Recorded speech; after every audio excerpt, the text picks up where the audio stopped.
From the rise of Stylebender as a decorated kickboxer to becoming one of the biggest stars in the sport, it's not just Israel Adesanya's lethal striking that makes him a fan favorite. The fighter knows how to entertain, and he's had quite a few funny moments in the UFC too. Izzy told the world who he was soon as he made his octagon debut, and it was one of the most memorable post-fight interviews of all time. Making his debut in 2018 at UFC 221, Stylebender was fresh and looking to make a statement. Unlike most fighters who make a switch from other sports pretty early on, Izzy took his time before transitioning into MMA. But when he entered the octagon for the very first time, he knew he was ready. The first thing he did was pretend to pee inside the cage as he was entering.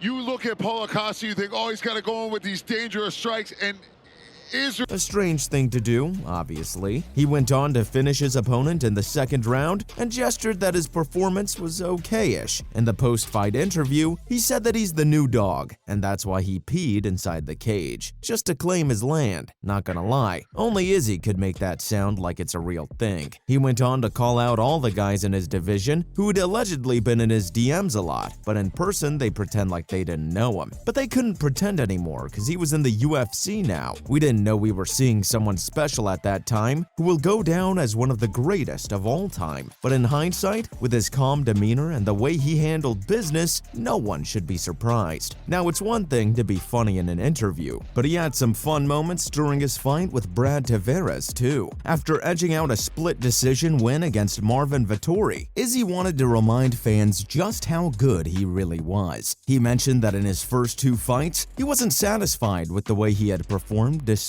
getting the win. So this time, he took it upon himself to put on a masterclass. Unfortunately for Tavares, he was the next guy in line and would find himself on the wrong end of a 50-45 scorecard. Kind of fun, you know, like that's why I got into this. I like fighting. I love fighting. Stylebender picked Brad apart the whole fight, showing off his superior kickboxing skills. But the thing that's more impressive is that despite competing in MMA, no one would be able to take him down and hold him. It would be the smart game plan for his opponents to look for the takedown, but no one succeeded. Izzy likes to put on a show, so he gave the fans what they wanted. Well, just for a moment, but it was still pretty cool. As the round was about to end, and Izzy was ahead on the scorecards, he did an Imanari roll and tried to go for an ankle lock. No one saw that coming and everyone was shocked. The roll didn't quite work out, but Izzy managed to find a way back to his feet and continued to taunt Tavares, as if he hadn't already been through enough. But perhaps the funniest moment took place in his next fight, which was against Derek Brunson. My name, I heard you mention it Till and Cannoneer, yeah, because I've been busting my butt 4 years after my loss. The grudge match took place at UFC 230, and it was supposed to be the toughest test of Adesanya's career. Never before had he faced a wrestler as good as Brunson. Both guys were very confident going into their fight, and there was a lot of bad blood and trash talking on both sides. They also had some hilarious exchanges in the press conference, and that's where we got the infamous line by Brunson, in which he called Israel skinny. As an opponent, but the second thing I was looking forward to was John Crouch versus Eugene Behrman. That line became iconic after Stylebender kept on repeating it after almost every win to show how good he is despite not being muscular. The fight couldn't have gone better for Adesanya. Brunson hit him with a low blow early on and the ref had to separate them, which led to Adesanya flipping Derek off. As the action continued, Adesanya went on to pick him apart and got the KO win after a series of knockdowns. It was with as many style points as you can get.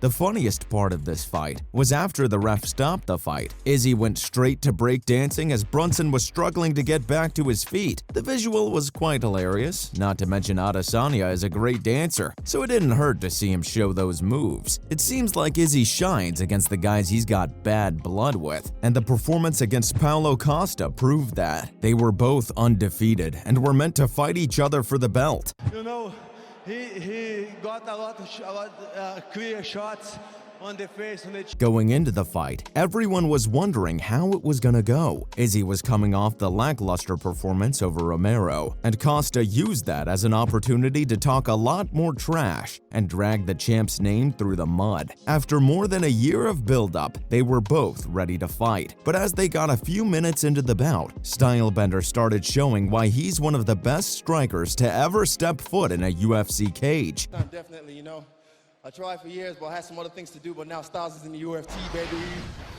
There were a few hilarious moments in the fight, but the best one was right after the finish. As Izzy scored a knockdown, Paolo shelled up and exposed his back. Izzy threw some ground and pound and the fight was stopped. But as Adesanya was being separated, he humped Costa, which is probably the most disrespectful and hilarious thing you could do. You are disturbed, so crazy. I cannot do this. The internet didn't miss this moment and it became a huge meme. Costa wasn't very happy with Izzy's actions, but hey, what are you gonna do? Fight him? The champ continued his celebration by dancing around as the doctors attended to Costa, similar to what he did to Brunson. One thing we should all learn is that you don't mess with this guy and get away with it. Now, if you think dry humping an opponent is a little sus, how brutal is grabbing an opponent's cheeks mid-fight? And no, I'm not talking about the face. In his rematch against Marvin Vettori, Izzy dominated the fight, as was expected. Like an elephant.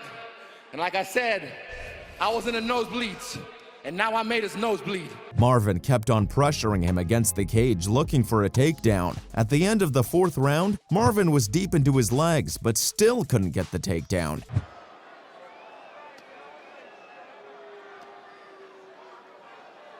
The round was about to end, and Izzy decided to grab his opponent's butt just to mess with him. The crowd started laughing, and even the commentators couldn't help it. At the end of the fifth, Vettori threw some punches at Izzy's thigh, and the champ pretended that it hurt him and acted like he was crying as the bell rang. The most hilarious part was that Marvin thought he won the fight, despite everyone telling him that he didn't. And when Izzy saw him raising his hand in anticipation of victory, he had to make fun of that too. He doesn't miss an opportunity to mess with you, and someone's a natural showman when they could entertain even in their most emotional moments. His post-fight interview after winning the title proves that. It was a fight against the undisputed champ Robert Whittaker in his own backyard. Most dangerous man in the division.